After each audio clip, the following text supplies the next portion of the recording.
দল থেকে বহিষ্কার হলেই কি একজন সংসদ সদস্য সঙ্গে সঙ্গে এমপি পদ হারান? সম্প্রতি সাতক্ষীরা ৪ আসনের সংসদ সদস্য গাজী নজরুল ইসলামকে বাংলাদেশ জামায়াতে ইসলামী দল থেকে বহিষ্কার করার পর এই প্রশ্নটি দেশজুড়ে আলোচনার কেন্দ্রবিন্দুতে এসেছে। প্রথমেই একটি বিষয় পরিষ্কার করা দরকার, শুধু কোনো রাজনৈতিক দল থেকে বহিষ্কার হওয়ায় একজন সংসদ সদস্যের পদ স্বয়ংক্রিয়ভাবে বাতিল হয়ে যায় না। বাংলাদেশের সংবিধানের অনুচ্ছেদ ৭০-এ সংসদ সদস্যের আসন কখন শূন্য হবে তার নির্দিষ্ট কিছু কারণ উল্লেখ করা হয়েছে।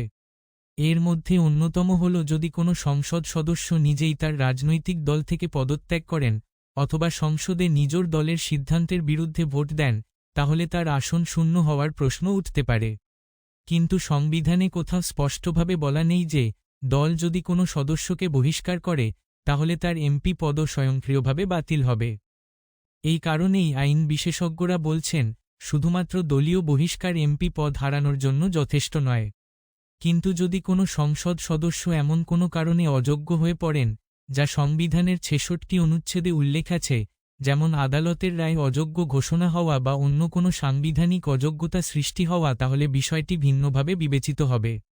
আর যদি কোনো বিতর্ক তৈরি হয় যে আসন শূন্য হয়েছে কিনা, তাহলে বিষয়টি সাংবিধানিক প্রক্রিয়ায় নিষ্পত্তি হবে। প্রয়োজনে নির্বাচন কমিশনের মতামত নেওয়া হবে এবং সেই প্রক্রিয়ার মাধ্যমেই চূড়ান্ত সিদ্ধান্ত নির্ধারিত হবে।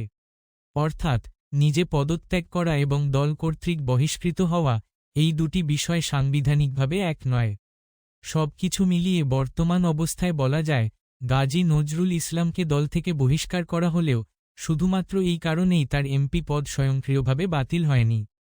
চূড়ান্ত সিদ্ধান্ত নির্ভর করবে বাংলাদেশের সংবিধান, প্রযোজ্য আইন এবং সংশ্লিষ্ট সাংবিধানিক প্রক্রিয়ার ওপর।